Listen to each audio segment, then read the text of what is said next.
नायक जय हे भारत भाग्य विधाता। पंजाब सिंध गुजरात मराठा द्राविड उत्कल गंगा। विंध्य हिमाचल यमुना गंगा उच्चल जलधि तरंगा। तव शुभ नामे जागे तव शुभ आशीष मांगे तव शुभ आशीष मांगे।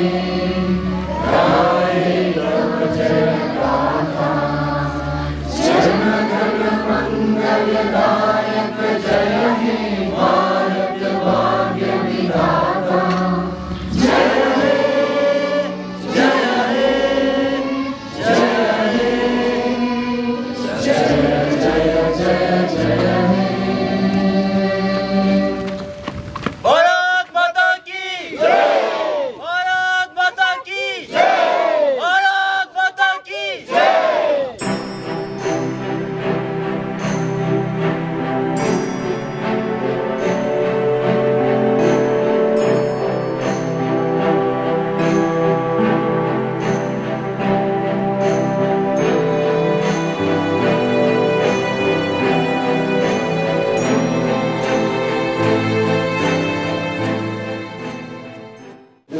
थैंक यू मिस सिरिंग आंगमो, धन्यवाद। एक बार मेरे साथ भारत माता का जय घोष करिए। भारत माता की भारत माता की भारत माता की। यहाँ पे उपस्थित सभी गणमान्य अतिथिगण, मंच पे उपस्थित रजिस्ट्रार टुंडुप साहब, हमारे DSW श्री जिगमेत साहब, डॉक्टर जिगमेत साहब, हमारे डीन एकेडमिक्स जोलदन साहब, डीन रिसर्च सुब्रत साहब, इंजीनियर तासी साहब, मैडम मैंटो, मैडम आंगमो, इकोनॉमिक्स की मैडम, और सभी मंच पर उपस्थित अतिथिगण, मंच से इधर बैठे सभी गणमान्य अध्यापकगण, सभी विद्यार्थी, शोधार्थी और छोटे छोटे बच्चे, उनके साथ उनके अध्यापकगण, यहाँ मौजूद इस तारू गांव के गणमान्य अतिथिगण, आप सभी को साकेत कुशवाहा का विनम्र नमस्ते, प्रणाम, अभिनंदन, जूले, अस्सलाम वालेकुम। आज हम 79th इंडिपेंडेंस डे सेलिब्रेट कर रहे थे। इसका मतलब है कि आज से 78 ईयर पहले, एनिवर्सरी एक साल बाद होती है तो 79th हुई, लेकिन 78 साल पहले हमें ये स्वतंत्रता मिली। और ये आसानी से नहीं मिली। ये अगर हम सब सोचते हैं कि आज हम एक उत्तम भारत की कल्पना करते हैं, एक समृद्ध भारत को देखते हैं, लेकिन ये याद रखना होगा कि ये स्वतंत्रता कितनी कठिनाइयों से मिली है। लाखों लोगों ने अपने जीवन का बलिदान दिया। उनमें से बहुत सारे लोगों को हम जानते हैं हीरो के रूप में, लेकिन बहुत सारे ऐसे नाम भी हैं जिनको हम जानते भी नहीं हैं। शायद इसीलिए गवर्नमेंट ऑफ इंडिया ने पिछले 5 सालों से ये प्रयास किया है कि हम सभी जो ऐसे अनसंग हीरो हैं उनके नामों को याद करें, उनके नाम पे हम डॉक्यूमेंटेशन करें उनके नाम का, और उनके परिवार को अगर मदद कर सके तो करें। मैंने अरुणाचल प्रदेश में इस काम को किया था। तकरीबन 100 अनसंग हीरो को हमने आइडेंटिफाई किया था, लेकिन वो अनसंग हीरो ब्रिटिश वार के लिए ही देखे गए। मेरा ये मानना है कि हमें अनसंग हीरो का वो प्रोफाइल बढ़ाना चाहिए जिन्होंने स्वतंत्रता के आंदोलन में अपने जीवन का बलिदान दिया। दूसरा, आज सभी हम ये हमारा कर्तव्य है कि हम सभी इस बात को याद करें कि पिछले 1 वर्ष में हम लोगों ने कितने अपने सैनिकों को खोया। हमने देश की सेवा में या सुरक्षा व्यवस्था में लगे, या देश के भीतर भी जब किसी तरीके की इंसर्जेंसी होती है, प्रॉब्लम होती है, तो कितने सैनिकों को हमने खोया, कितने परिवारों के सिंदूर उजाड़े। अगर किसी दूसरे धर्म से भी हैं तो बलिदान ही है। तो हमें ये ध्यान देना पड़ेगा कि कोई चीज़ बड़े सरल तरीके से सस्ते में नहीं आती है।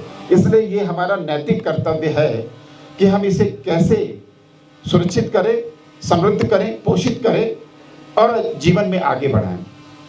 अगर अध्यापकों को या हमें नॉन टीचिंग कर्मचारी हमारे साथ यहाँ पे मौजूद हैं, गैर शिक्षण व्यवस्था में जुड़े हैं, चाहे वो IT के सेक्टर के हो या सफाई कर्मी हो या और सुरक्षा व्यवस्था में लगे हों या जिन्हें आप MTS बोलते हैं वो हो, हमारे लिए सभी एक जैसे दर्जा रखते हैं। हमारे पास 3 स्तंभ होते हैं विश्वविद्यालय में। एक स्तंभ होता है विद्यार्थियों का, जो आप सब बैठे हैं। ये छोटे बच्चे तो हमारे आने वाले भविष्य के सपने हैं, लेकिन विश्वविद्यालय में पढ़ने वाला बच्चा एक पिलर के रूप में होता है। अगर विश्वविद्यालय है और विद्यार्थी नहीं है तो वो विश्वविद्यालय नहीं कहा जा सकता। तो विद्यार्थी हो गए हमारे साथ, इसके बाद हमारे साथ अध्यापकगण हो गए दूसरे पिलर के रूप में, और तीसरे पिलर के रूप में लैबोरेटरी असिस्टेंट, नॉन टीचिंग व्यवस्था, जिनकी वजह से हम अच्छे दिखते हैं, हमारे कामों को करने में सहूलियत होती है। हमें इन तीनों को बराबरी के दर्जे से देखना होगा। शायद इसीलिए यूनियन का कॉन्सेप्ट भी है, इसीलिए हम बात करने के लिए फोरम का इस्तेमाल करते हैं। तो इन तीनों फोरम का ये कर्तव्य है कि हम ज़्यादा से ज़्यादा इस बात का ध्यान रखें कि ऑफिस में सिक्रेसी कैसे मेंटेन करें। एक ये अहम मुद्दा है कि निर्णय कागज पे आने से पहले अगर लोगों के कानों तक पहुंचे तो व्यवस्था अच्छी नहीं मानी जाती। मैं आपको बताऊं उदाहरण के तौर पे कि US वगैरह में जब मैं पहली बार गया तो अगर आपके सामने आपके बाबत ही एक कागज रखा है, आपसे संबंधित एक कागज रखा है, लेकिन जब तक उस ऑफिस में बैठने वाला अधिकारी आपको ये नहीं कहेगा कि ये कागज आप पढ़िए, तब तक वहां बैठने के बाद भी वो व्यक्ति उस कागज के ऊपर हाथ नहीं लगाएगा। अगर हमें इस लेवल की काम करने की क्षमता समझनी है, क्योंकि हम विकसित भारत के सपने देख रहे हैं, तो ये आवश्यक है कि हम उस चीज को जानें। कभी कभी सूचनाएं मिलती हैं, भ्रामक सूचनाएं होती हैं, अफवाह के दायरे में होती हैं, तो हमें ये प्रयास करना चाहिए कि पढ़े लिखे समाज को, या जो समाज भविष्य की चिंता करता है, उसको ये मन में रखना चाहिए कि हम अफवाह फैलाने में ध्यान नहीं दें। जैसे बहुत सारे आपने व्हाट्सएप ग्रुप में आपने हंसी भी सुनी होगी, लेकिन व्हाट्सएप ग्रुप या व्हाट्सएप यूनिवर्सिटी के नाम से हम जानते हैं, हम उनको एक दूसरे को फॉरवर्ड करते हैं। लेकिन कानून ये कहता है कि अगर आपने अपने मोबाइल से किसी मैसेज को फॉरवर्ड किया तो उसकी जिम्मेदारी आपके कंधों पे है। आप ये नहीं कह के बच सकते कि साहब हमें मिला था, हमने फॉरवर्ड कर दिया। तो इन सब चीज़ों को भी तरीके से जानना है। साइबर क्राइम का इस समय बहुत एक ऐसा रूप सामने आया है जिससे हम सभी को बचने की आवश्यकता है। हम सभी ऐसे समाज से आते हैं जिस समाज को केयर करने की आवश्यकता है। ये समाज, ये लद्दाख का समाज हो या अभी भारतवर्ष का उभरता हुआ समाज हो, इसे आगे बढ़ने के लिए हमें संजीदा होना पड़ेगा, हमें एक दूसरे का ख्याल रखना पड़ेगा, भावना आहत करने से बचना चाहिए। वर्क प्लेस, ये जो काम करने का ये जो जगह है हमारी, ये जगह काम करने के लिए, ये जगह भ्रामक सूचनाएं लाने के लिए नहीं है, ये भ्रम फैलाने के लिए नहीं है, एक दूसरे से लड़ने के लिए नहीं है, एक दूसरे से शिकायत करने के लिए नहीं है। तो इन सब चीज़ों का अगर हम ध्यान रखेंगे तो मुझे ऐसा लगता है कि आने वाले समय में हम एक अच्छे भारत का निर्माण कर पाएंगे। आपकी शिकायतें जो भी हैं, अभी मुझे लगता है कि 17 तारीख से एडमिट कार्ड बढ़ जाएंगे, जो बहुत मुझे लगता है 1 साल से ज़्यादा वक्त के लिए ये पेंडिंग इशू था। एम्प्लॉयमेंट की बड़ी चिंता है, देश को भी इसकी चिंता है। तो ये पूरे हमारे डीन्स और सब लोगों ने मिलके हम लोगों ने ये निर्णय लिया है कि 17 से 30 के बीच में एडमिट कार्ड भी मिल जाएंगे, और आपको नॉन टीचिंग का जो वो एग्ज़ाम होने वाला है उसमें AR हैं और MTS हैं और लेबोरेटरी के लिए कुछ लोग हैं। तो ये सारी चीज़ों को हम कर लेंगे। जो चीज़ छूट गई होंगी, अभी हम रजिस्ट्रार के पद का भी एडवर्टाइजमेंट कर देंगे और भी पदों का एडवर्टाइजमेंट होगा। एग्रीकल्चर में कुछ पद हैं नॉन टीचिंग के, उनका भी एडवर्टाइजमेंट होगा, कुछ अध्यापकों के पद का भी एडवर्टाइजमेंट होगा। तो आप सब मन में एक अच्छी भावना के साथ आज के दिन को याद रखिए और हमारी बातों को याद रखिए, और वेबसाइट चेक करते रहिए। ये नॉन टीचिंग के सभी पद हमारे लद्दाखी भाई बहनों के लिए हैं, और लेकिन उसमें भी बहुत टफ कंपटीशन है, वो आपको ध्यान देना होगा। तो अगर पाना है आपको नौकरी, और मैं आपको बताना चाहूँगा कि ये एग्ज़ाम ना ही हमारे बस में है, ना ही रजिस्ट्रार साहब के बस में है। यानी कि ये हमने ऐसी पार्टी से कराया है जो ट्रांसपेरेंसी मेंटेन करेगी। इसलिए आप अच्छे मन से अपना एग्ज़ाम तैयार करें और देने का प्रयास करें। इन शब्दों के साथ आप सभी को मैं ढेर सारी शुभकामनाएं देता हूं। आपके माध्यम से आपके परिवार को भी शुभकामनाएं देता हूं। कितना प्यारा नाम है देश, मेरे देश तेरा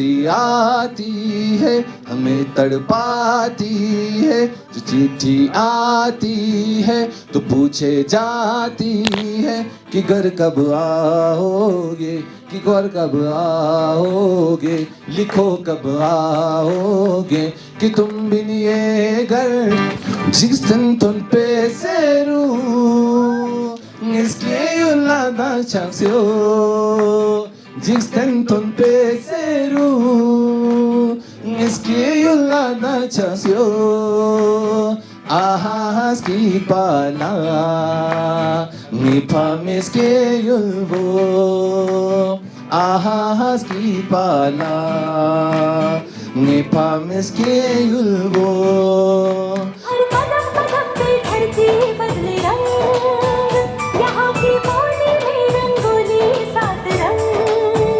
यहाँ हर कदम कदम पे धरती बदले रंग।